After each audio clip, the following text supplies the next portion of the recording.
David and Wiebe Interviews and Music Business Podcast, Episode 20. So just a couple of disclaimers up front about this show. One is that our discussions are a little more controversial and suggestive in nature than in previous shows. Not that they're explicit or anything, but if you happen to be listening with your kids or what have you, you might want to use a little bit of discretion when listening to this episode. As I said, it's not that suggestive, but it's a little bit more so than usual. The other is that I believe I mentioned we would have part 2 of Angie's interview in this episode. However, we decided to go ahead and publish the interview that we had with Mark David Stewart of Prairie of Prax first, partly because there's some time-sensitive information in the interview, upcoming events and things of that nature, but he was also part of the opening and closing segments. So just so you know beforehand, we will still be putting out part 2 of Angie's interview, but for the next 2 episodes, I believe, we'll have Mark David Stewart's interview. Hope you enjoy it. Thanks.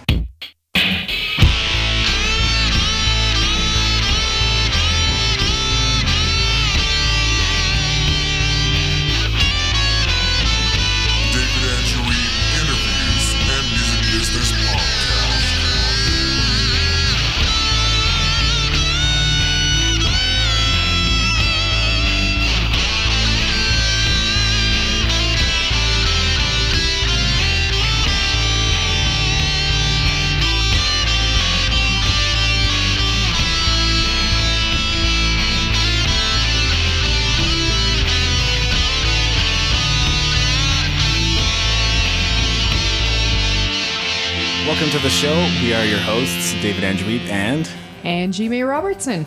This is the David and Wiebe Interviews and Music Business Podcast, episode number 20, and it's a podcast for forward-looking musicians. Today we are also sitting down with Mark from Prairie of Prax. How are you today? I'm good, thank you, David. How are you? I'm not bad myself. So he'll be joining us for the opening and closing segments of this podcast. So for the opening segment, what I wanted to talk about is the benefits of journaling. Ooh. Yes.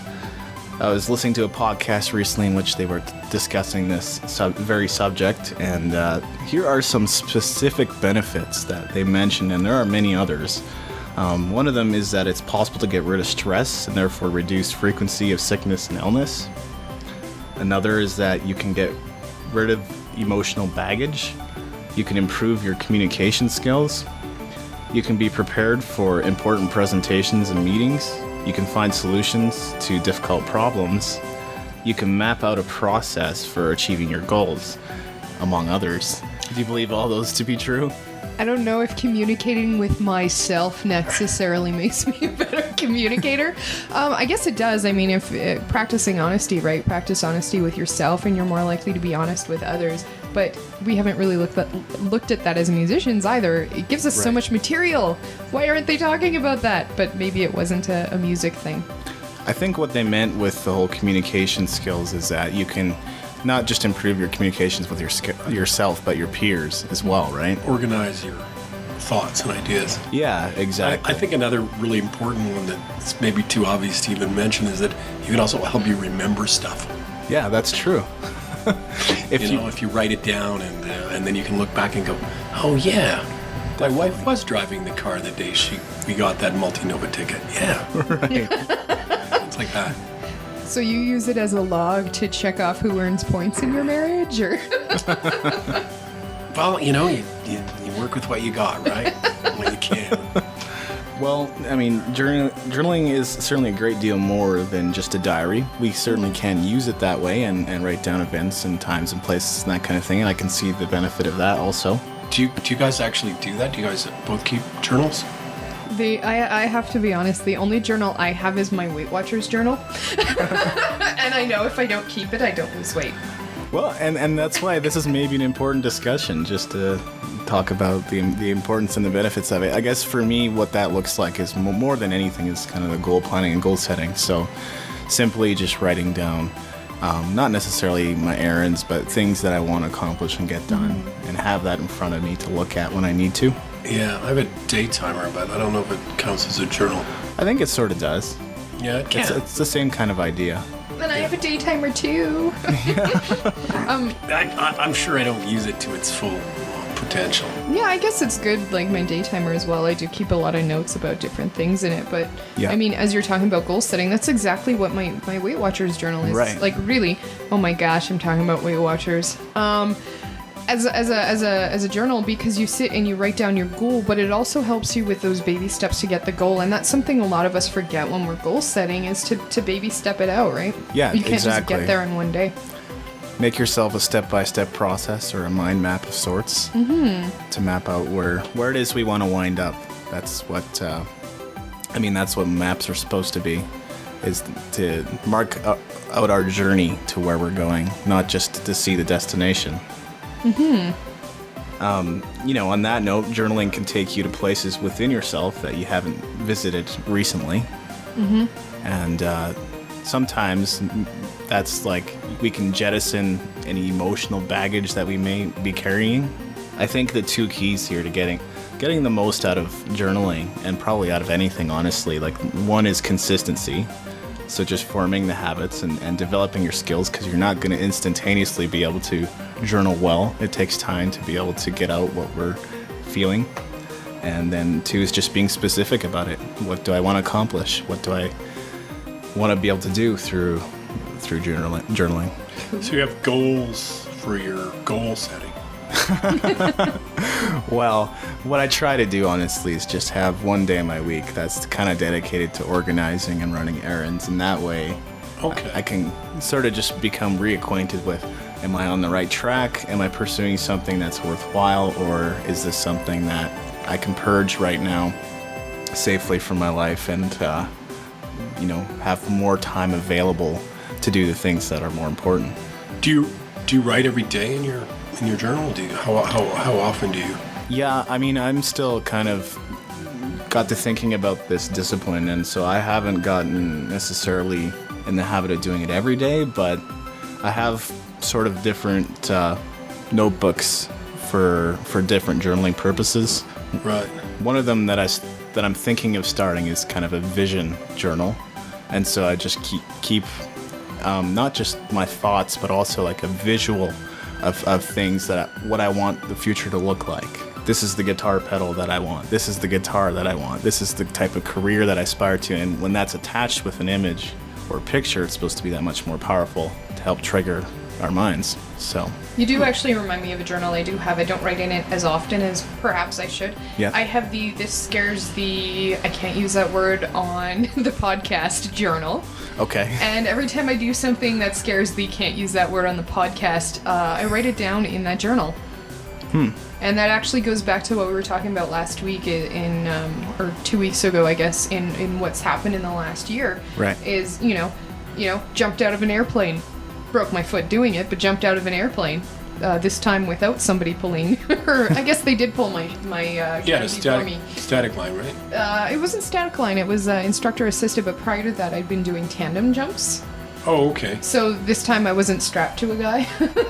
Right. Good. But yeah, So- you pulled your own thing, because that's pretty good. Instructor assisted is when you they do your pack check before you exit the plane, and then you hang onto the strut and go. And when they're doing your pack check, they grab your drone chute. And then when you let go, they just let go. If you tumble going out of the plane, they still have your drone chute. You're still... Oh, okay. Your canopy's still being deployed. Doesn't matter if you decide to skydive or leave by accident by tripping on the way out. You're good to go. I did that, but it just had a little, the drone chute was just pop when you hit the end of this static line. I think, and don't call me an expert on skydiving at all, but I think static line is becoming a little less popular because I was reading some reports on that you're more likely to have a accidental deployment within the airplane. Oh, Which okay. can be quite dangerous. I suppose it could, yeah. Interesting. That was a few years ago that I did that. Yeah. And I think they probably have some technology now that they didn't have then. They do. They have this fancy little thing where if you forget to open your canopy, it does it for you at a certain altitude, but they say you should be passed out if that's going to happen. Right. So how did you break your foot? Anything wrong? So Angie decided to brake about 15 feet too early. And, Oh, no, when you sort of swung. and stomped the ground at the same time and broke 2 bones a week before having my tonsils out, so I couldn't have any painkillers. Oh no. And if you look at the photos 30 seconds before and 30 seconds after I decided to smack myself into the ground, I'm grinning like an idiot. I'm also grinning like an idiot while I'm leaving the airplane. So, yeah. when I did mine, I was like, I did 2 jumps that went off pretty normal. And then the 3rd jump, because the cloud cover broke so we could go up higher. So I had this sort of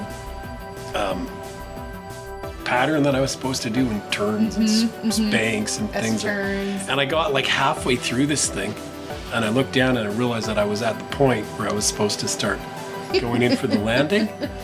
But I was only halfway done, so I go into this landing thing, and the wind is blowing me back. And I'm looking like directly below me, and I'm right over top of it was a small like sort of airport in Australia, and I can see the name of the airport on the Quonset, on the top of the Quonset. Oh no! There's a broadcasting tower, like a big thing over it, and barbed wire fences, and a parking lot full of cars, and I'm literally right over top of this. But I just kept going full glide until when I cleared it, just like that. My chute, I think, dropped about maybe 15 or 20 feet from the fence that was sort of, so it was kind of exciting. Yeah, my last time around, they were telling us that our instructor's called Sparky because she decided to land in some power lines on her first jump. Oh, so goodness. My skydiving nickname is Crash. Crash. Oh, that's good. You know, I had to go, of course, with a bunch of guys before they were deploying, so they bugged me mercilessly. Well, I guess don't skydive with soldiers if you're gonna screw up. Yeah, no, I'd They're rather pretty merciless. Well, and those are the dangers of skydiving. But anyways, I mean, long story short, long story made longer. I write everything I'm afraid of and do, and even if it's something as silly and stupid for me as getting a needle. I hate blood tests. Yeah. Oh, wow. So everything goes in there. And Right. I forgot I had that journal. I do have that journal. I do write in it. Well, I mean, that's definitely one of those journals where you can kind of jettison anything that you're feeling. Well, and it's a good shot in the confidence arm, right? Yeah. So you look back and see all the things that you have conquered. Exactly. True.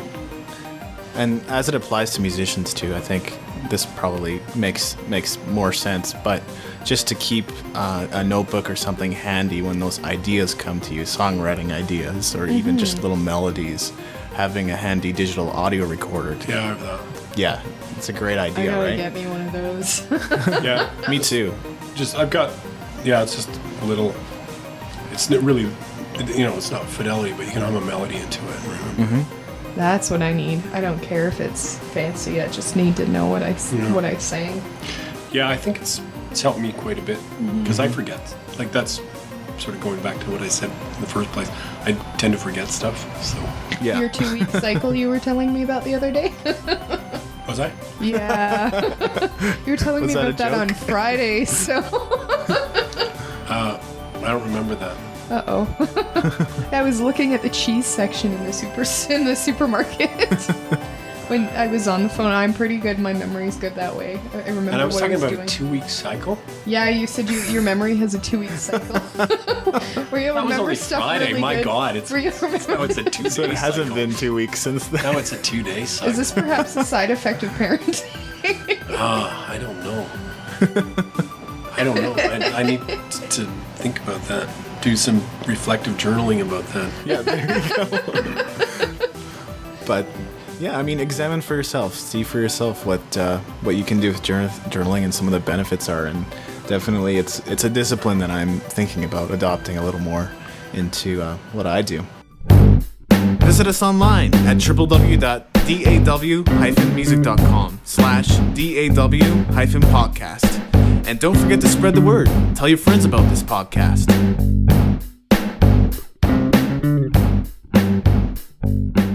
We have a couple of things to follow up on from the previous show.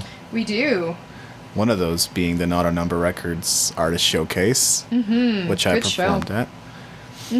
What was your overall impression of that performance? I was impressed by some of the musicians that were out. I missed the first guy. You did as well. We were off getting pizza. We're terrible. Yeah, that's right. I think I only heard his last song, but he wasn't too bad. I was actually quite impressed with the talent in the room and the age for some of the people there. Jordan, oh my gosh. That girl kind of blew my hair back a little bit. She was awesome. I think her last name is Friesen. Friesen? Okay. Friesen or Friesen. I heard she was... I actually discussed her with another musician the next day, and he had played with her. He said, I think she's 20. Wow, 20 years old. I was very, very impressed with her as a 20-year-old. Is this a record label? Is it? Yeah, it's a brand new record label in Calgary. And actually, if you go back to episode 18 of the podcast, I talked to Nathaniel Krieger, and he's basically starting a not-for-profit record label where people can sponsor individual musicians.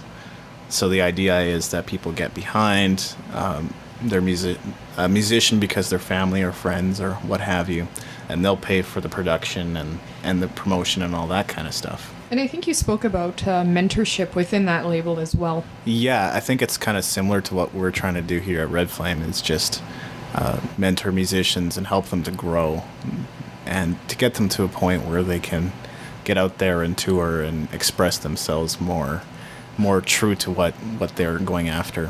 Where was the showcase? The House Coffee Sanctuary in Kensington? Yeah, exactly. Ben Krieger, actually, he was the first performer. He's Nathaniel's brother. And I've seen him play before. In fact, I've played with him before on stage together. I quite enjoyed Nathaniel's music as well. Yeah, Nathaniel's got a variety of different songs. If you heard episode 18 of the podcast, you might have gotten the impression that he just kind of does these sensitive John Mayer style acoustic numbers, but I think he does pull off a few different styles. I like that some of his songwriting tells you a story or tells you a little bit about who he is as a person. Yeah. And I really like that about his songwriting. It was a fun night for me, too. It was probably 6 to 8 songs-ish that I performed. We can't forget you played there as well. I take your music for granted because I'm around it so much. It's terrible. Yeah. I guess that can happen, but becoming familiar with music's not a bad thing. For sure.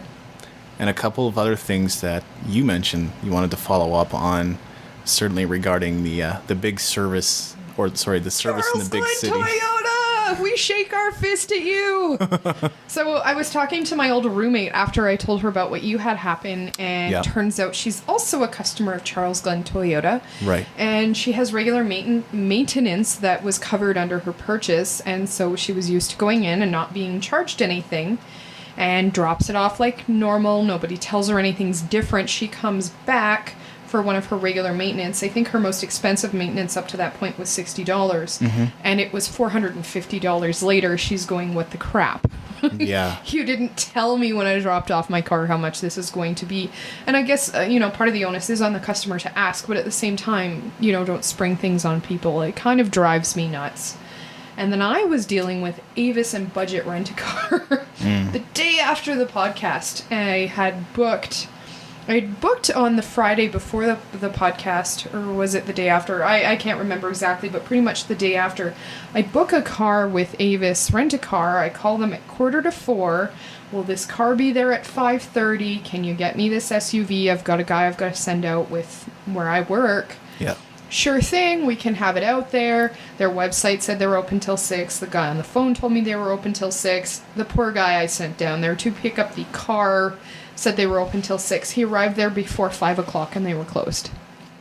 Wow. I call their customer service thinking, oh my gosh, they're going to apologize and try to make it right and try to help us out for next time. As, for example, next week coming up, I've got to book 3 cars for guys, and they know how often I book vehicles. Right. And the first guy I talked to, his response is, well, I'm no longer your client rep. I'm in a different department, and pretty much told me he didn't care. Said, I read your email. Were you going to follow up on it? Well, maybe. And then transferred me to customer service. I had to just sit on hold for another 20 minutes. Yeah. I have a little clock on my phone, and people do get really annoyed. And talked to a customer service agent.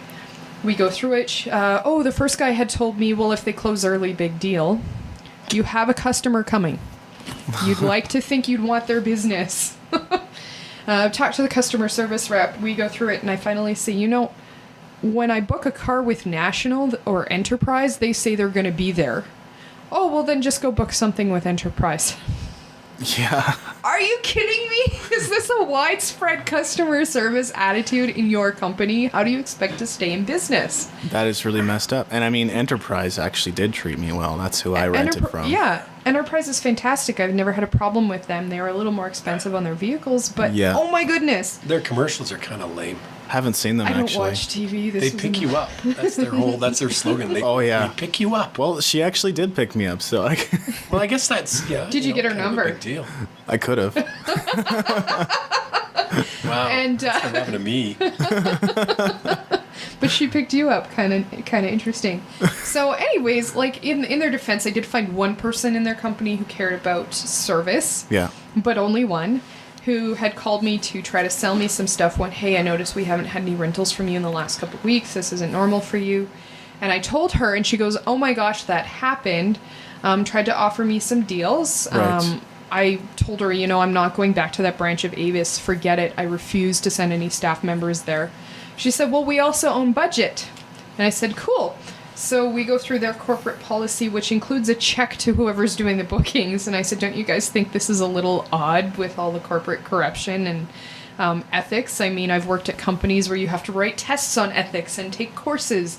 And they're like, yeah, I can only write the check out to you. And I'm like, oh, sorry. I mean, thank you for trying and thank you for listening to me. Anyways, she let me complain to her for 20 minutes, and I was very sympathetic. So in their defense, they do have seemingly one person who cares at their company, but yeah, not impressed. Pretty much the conclusion to my whole Toyota debacle is this. They're going to pay for about 1/3 of my total cost. So that includes the rental as well as the $600 service charge that I somehow managed to rack up just by bringing my vehicle in. So yeah, I think they're giving me about $600 back, but that's about it. And I talked to the owner, and I might have even mentioned that in the previous show, and he didn't really seem to care any more than the assistant manager and manager. So starts at the top and trickles down. Yeah, that's what it sounds like. I know of a nice, honest mechanic in Calgary, and I know that's whatever, but we can hook you up with him. There you go. Yep. I have a good mechanic too, so one of us will hook you up. Yeah. I'll just find someone that's good with Toyotas, and I'm pretty well done with that whole, servicing my vehicle at the dealership thing. Oh, yeah. Well, I think that's all the housekeeping, so we're going to move on to the feature segment.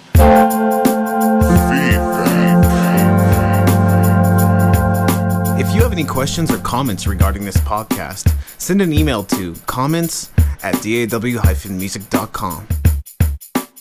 All right, so we're sitting down here today with Mark from Prairie of Prax. What's your full name? I've actually three first names, and I have a club for that called the Three First Names Club. But my full name is Mark David Stewart. To be in the club, you have to have three first names, and one of them has to be your family name. Okay. So you guys might not make it. Sorry. Oh, jeez. I actually don't make the David Club either, which I feel like I'm sitting in. I'm kind of left out here. Oh, yeah. Yeah. Oh, well. There's a lot of Davids. David means beloved, I believe. Yeah, you're right. Definitions I read. That is and what Mark it means. From Mars. Or something to do with Mars. Yeah, right. It does. It comes from Mars. That explains so much. Anyway, tell us about Prairie of Prax. It's a three-piece. We've been together since about April of last year. Mm-hmm. The drummer is named Matt Chaplin. He is an incredibly great drummer. He used to play in a metal band called Jewel with, I think, Stephen Van Kampen and maybe Paul Van Kampen as well. But I'm not sure if Paul was part of that. And the drummer's name is Dan Poole.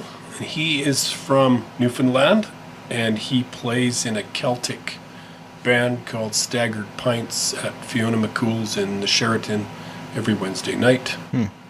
Oh, that's right up my alley. I'll have to take a Wednesday when I am. Yeah, they're a lot of fun. Rehearsing. They actually played some songs when we had our CD release party in May. And yeah, it's a fun band, so go down and check them out. And we're playing on February 3rd, which is this coming Thursday, at Broken City with a band from Winnipeg called Les Jupes, who are fantastic. And also Night Committee, which is Andrew Wedderburn, who is the former lead singer of Hot Little Rockets band. So it's going to be a really fun night. Totally. If you guys can come down, that would be awesome. Yeah. I think we are trying to make an appearance. Yeah, we're planning on trying to get down there. Don't miss our set. Early might be an issue. Yeah. This is true. We're on first. What would you say are some of the band's influences? I get compared to XTC a fair bit, Okay. and Nick Cave a fair bit. I don't know. I was kind of really into a lot of sort of folky stuff, and then sort of new wave, and pretty diverse. You know, it's certainly not a purist thing, but I like to try and sort of tell stories in songs, and I like to, but I really like melody. I know it's kind of in and out of style, but I really like melody. I think melody's the primary thing in music. Without it, it kind of falls apart. Well, rhythm's the primary thing, but melody's, right beside it. And they're great together. A lot of people sort of, melody and rhythm work really well together. Mm-hmm. Often one is sacrificed for the sake of the other. True. But I think, there's really no reason to compromise on that. You can have both. That's the philosophy, right? What would you say are your aspirations as a band? We want to play a whole bunch of shows. Yep. And have a lot of fun. And that's the primary thing right now. I think probably within a year we'd like to do another disc and, maybe go on a little tour or something. Sort of pragmatic about it. Matt and I both have families, and it's more than a hobby, but it's not obviously the primary thing in our lives necessarily. Yeah, I think it's pretty well evident from your shows that you guys like to enjoy yourselves and have fun. Yeah, if you don't have fun, it's not really worth it, is it? Yeah. And the main reason I really did want you guys back at Boob Rock too is you were just there to have a good time, and you really started the party. It was awesome. Yeah. Well, you need rock. You need. Yeah. You can't. You do. You definitely, if you're going to do boob rock, and I mean, we obviously couldn't even hope to compete with boobs, but we could rock. There were boobs. And there were boobs, and I'm down with that. I'm all for that. Right.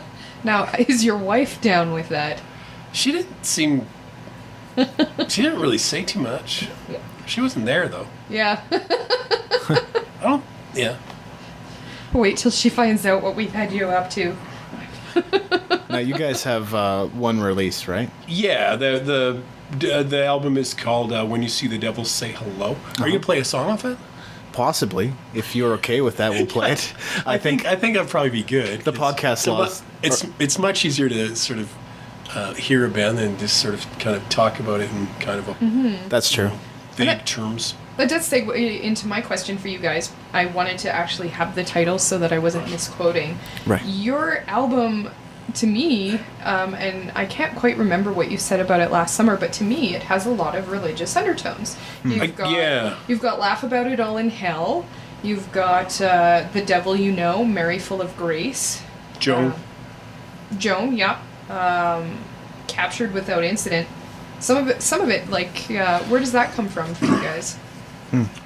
I think there's just a lot of power in that kind of imagery, and in that kind of sort of religious upbringing. It informs a lot of people, and they sort of have that as part of their psyche, whether they really believe it sort of inwardly or whether they really follow it or try to adhere to it. I think it's inside people, Right.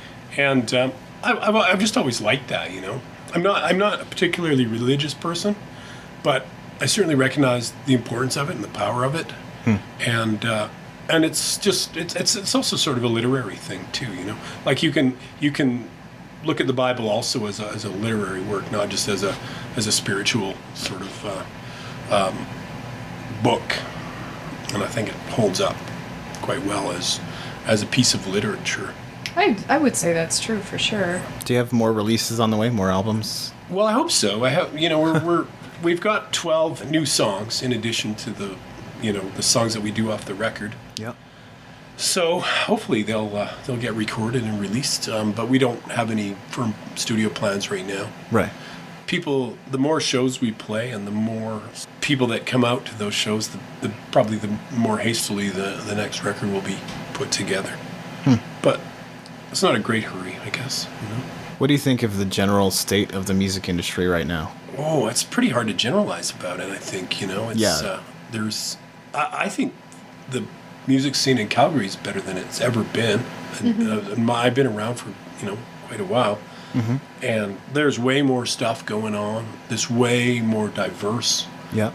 in terms of genres and in terms of styles and in terms of, audiences just being open to things. So I really feel positive about that. The music industry itself, I don't pay a lot of attention to it, you know. It's really sales, you know. It's all about selling something, not about creating something. And I'm much more interested in the sort of creative element than the marketing element. Does that make sense? Oh, for sure. That's a lot of my sentiment about it. Some of the things I feel about it. It's kind of sad when, I mean, it's important to have an audience and to make sure that you're not just kind of singing into a void or whatever, but at the same time, it is a little frustrating to have to worry about the art, but then also have to worry about marketing it. And sometimes you just want to do it. Well, it just can completely take over, you know. I think ideally flow out of the other, but it's not always, it doesn't always, you know. But I don't want to obsess about those kind of things either, you know. Oh, yeah. I think there are people who are really good at that sort of thing, and they're really important, you know. And there's, you know, I know some really great publicists in Canada and some really great sort of organizers and people that make things happen. Because nothing would happen without those people. Oh, exactly. But I'm afraid I'll probably never be one of those great organizers or marketers. I've learned to live with that. What are your thoughts on the way like the music industry has been changing in the last 20 to 30 years? Do you mean in terms of like the way music's distributed, or?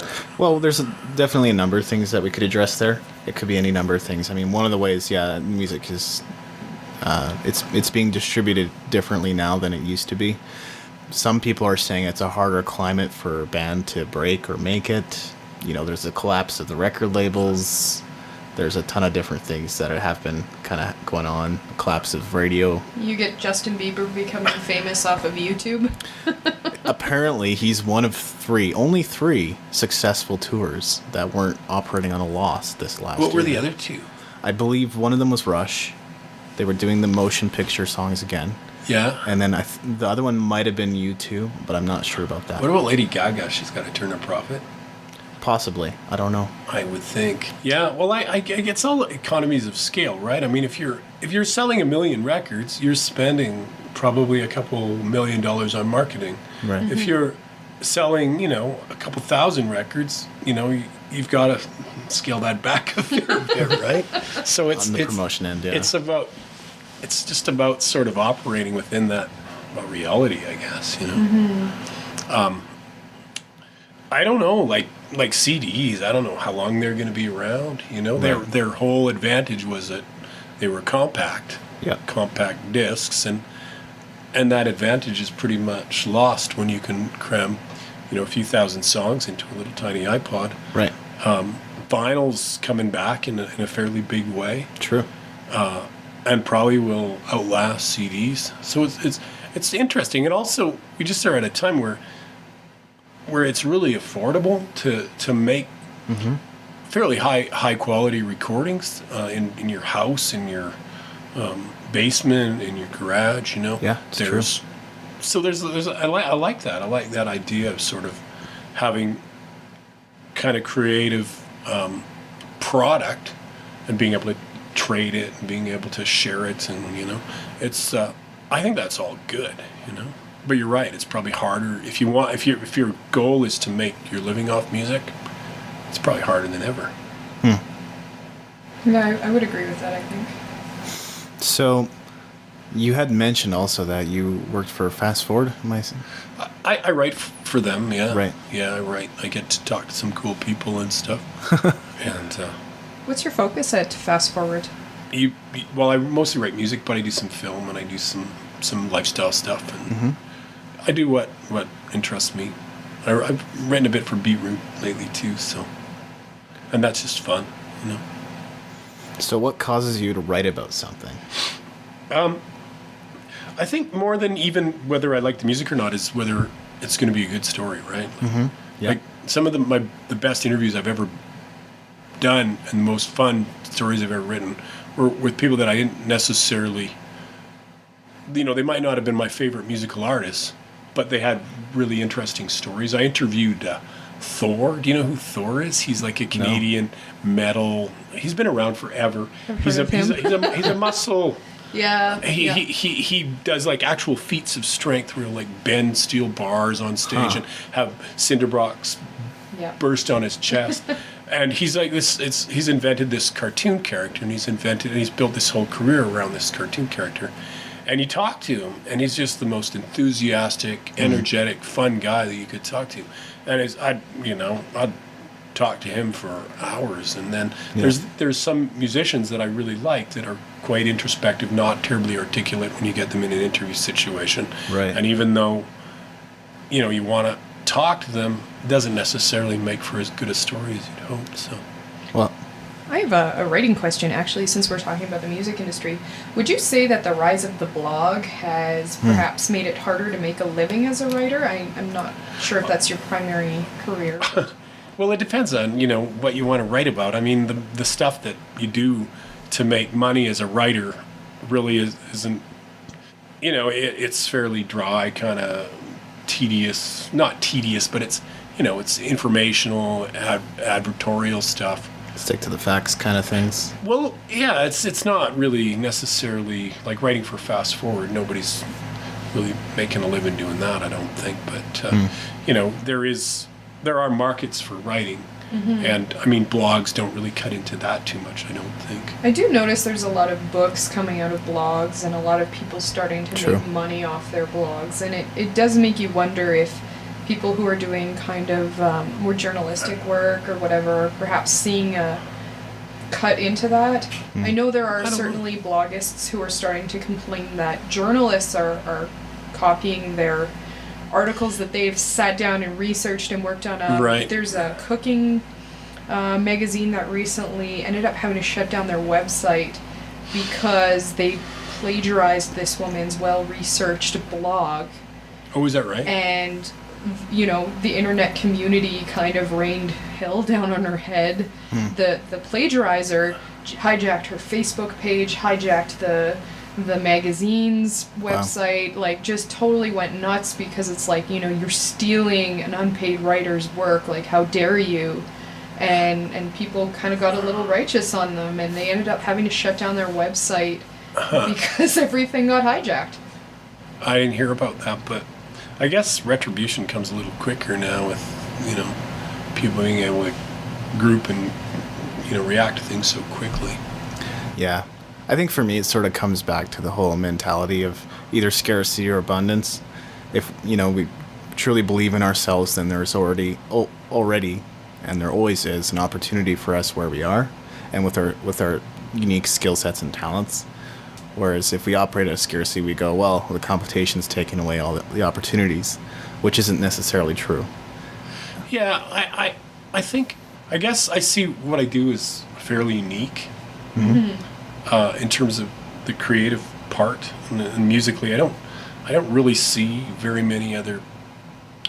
Again, I hope you play a song or two just to kind of bear this out. But don't worry about that. I don't really see, like, I'm not trying to sound like the newest, hippest thing, or, you know, I'm not pandering to any sort of demographic or pre-existing market. I'm just trying to write the best songs that I can and to put as much energy and as much integrity into the performances that we do. And I don't know, we'll see. You know, maybe a year from now, I'll be, I don't know, writing corporate reports and, you know. I hope not. hiding under the couch. I don't know. This podcast is a part of the Blueberry Network. You can find this and other great podcasts at blueberry.com. That's blueberry with no e's.com. All right, Tim, we're back with today's closing segment, and today's discussion is, should artists have to work a second job? Now, I will admit that I got this from the CD Baby DIY Musicians podcast, and they were discussing this at length. They also have a blog post or correlating blog post on their website. And it's sort of based on a recent survey, which showed that a large number of Americans believe that artists should be required to have a second job in order to support themselves. Not only that, should not expect to get paid for their art. Like, is that sort of like it should be a law that if you're an artist, you need to... Well, I don't believe it was a law, but I think it's just kind of that perception that, well, us artists are slackers, or however they perceive us, that, we're not doing anything real, we're just making art, and that we should have a second job, and that we shouldn't necessarily expect that we're going to get paid for what we produce. Arg. Man, how are we? I mean, yes, a lot of artists do have a second job. I certainly have my job to pay for art. Yes. And the unfortunate thing is it kind of kills your energy to do the art. Yeah, agreed. I mean, there's also a lot of artists who are teachers who are bringing up that next generation of artists, and that's just so awesome. But at the same time, like, do you understand how much we're giving when we're doing what we're doing? Mm-hmm. It kills me to see, bass players with the Philharmonic sleeping on someone's couch because they can't afford rent. Yeah. Hearing somebody come back, and I think the attitude in North America is so much different from Europe. There is a woman who I sing with in the Philharmonic who sung with the London Philharmonic, and, her stories are almost like some mythical fairy tale to me. They paid for our travel, they paid for our uniforms, they paid for our folders, they paid us, they paid for our parking. We don't even get free parking. Right. We pay to be involved with the Philharmonic. Plus, there's the cost of your outfit. The men need a tux, us women need a very specific dress, which is probably 3 times more than it should be. It's kind of insane when you think about we are paying to be on stage where people are paying anywhere from $15 to $75 for a ticket. Right. And yet we are paying to be on that stage.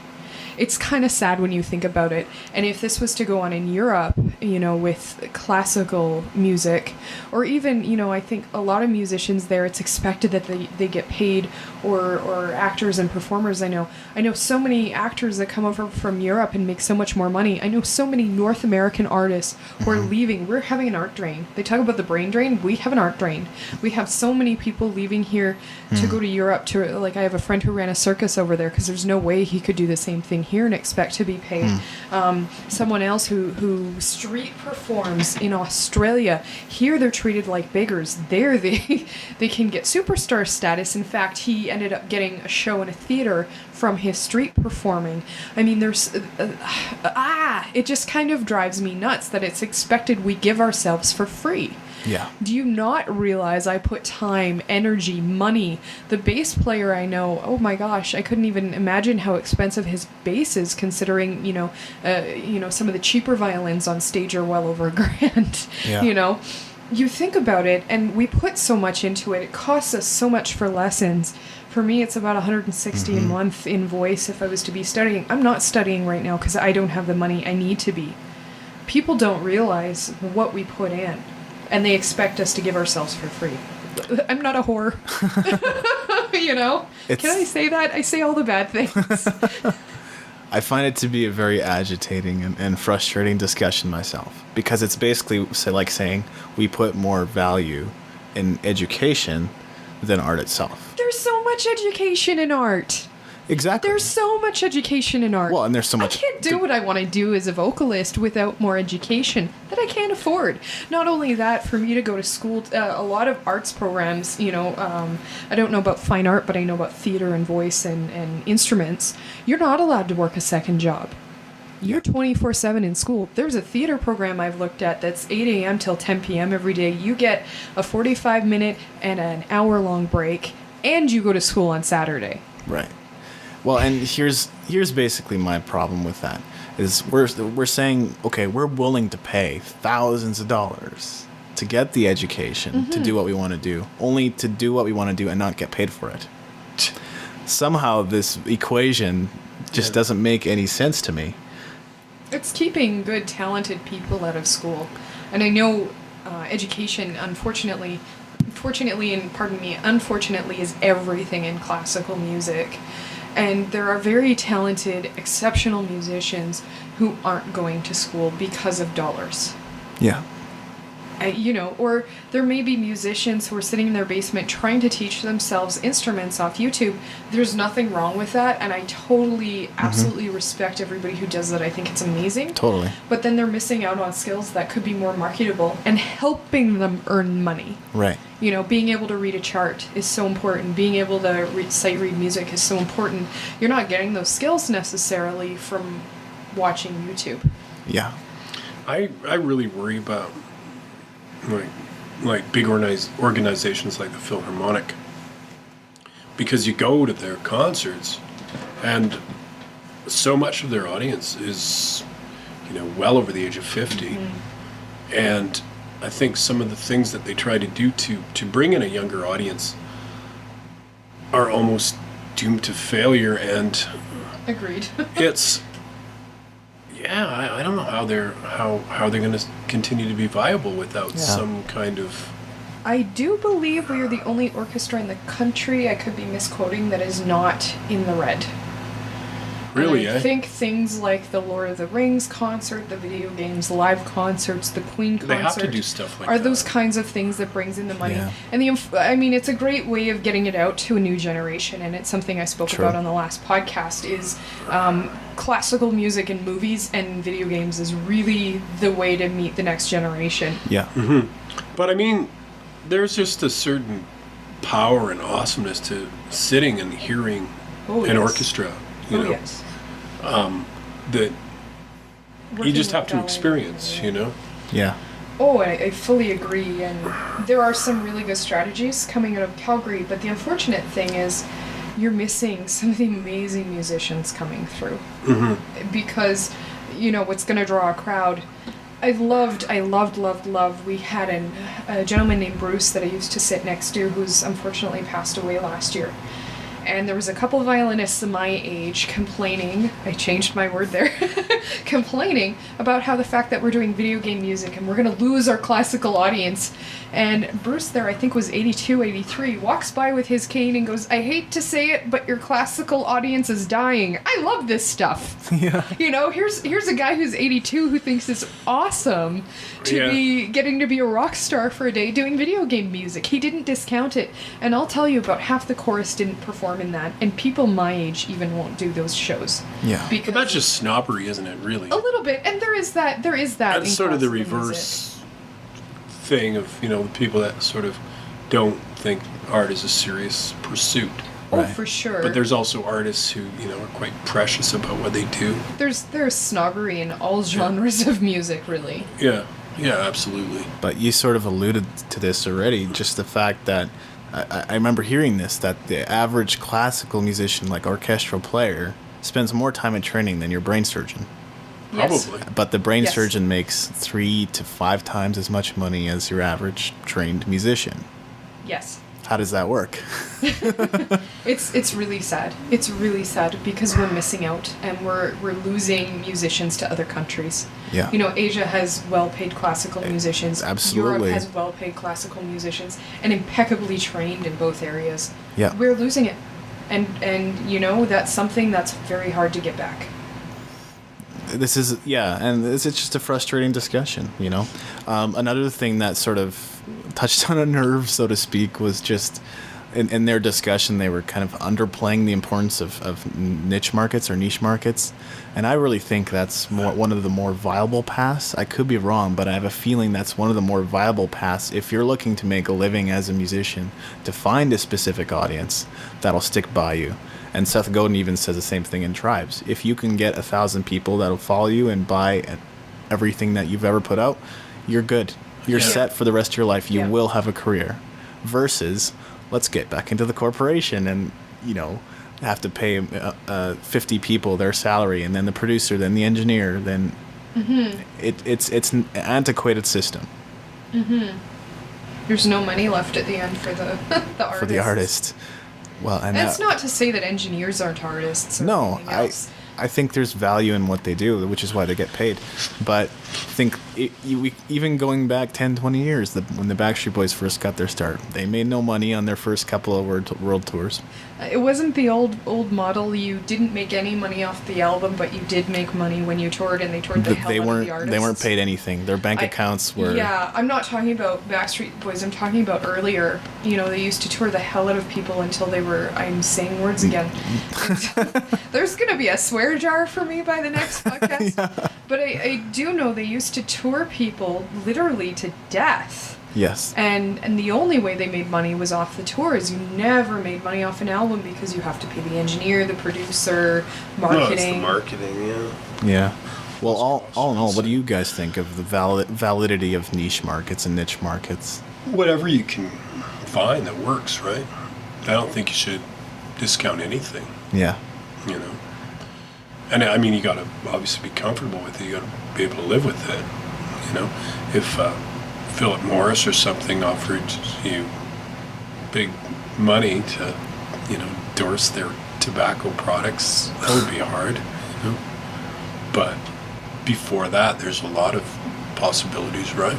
Yeah. We pretty much live in a world now where everybody can create art. So determining what has value and what doesn't have value is kind of a tough thing. And I'm not saying that it's not any less valid because a 3-year-old created it or a 60-year-old created it who had no skill or talent. But that's probably the tough part. Is we have so much available to us. We can hop on Google and it's a lot harder to put a value on it, or, you know, commodity value on it. Exactly. As somebody who still hasn't found my niche market, I think I've got my hands in a few pots and certainly have recently. You do hear of people who will, say, be in 5 bands and then all of a sudden one of them really takes off and they drop the others and they find their niche that way. Yeah. I think there is something to be said about having your hands in a couple different pots, because how do you know what your niche is? How do you know what's going to resonate with people? But I think that once you do, you can't... There's so many artists walking away from fans. In recent memory, lover, hater Avril Lavigne has lost a lot of fans in the last, 2 or 3 years because she's jumped right into pop. A lot of people go, I hate her latest album. Right. It's really poppy. She's dancing. Oh my God, she's dancing. Who was another artist? And yeah, I'm going perhaps with more pop artists. Justin Timberlake has a lot of ticked off fans because he's acting. They think he's sold out. And someone mentioned Lady Gaga earlier today. She's selling perfume. I think her niche is obviously a little bit of... She's a more modern shock pop artist, if you want to call her that. She's pretty ambitious. Yeah. I mean, it's a model that maybe works on a different scale in the sense that, okay, they're doing the right thing in the sense that they're diversifying, which is what us musicians are going to have to do possibly to supplement... Playing the weddings to... supplement our income or what have you. But, we are talking about platinum selling artists. Yes, I am referring to platinum selling artists, but I guess what I am saying is once you've found your niche, you can't totally walk away from the people who've supported you. Right.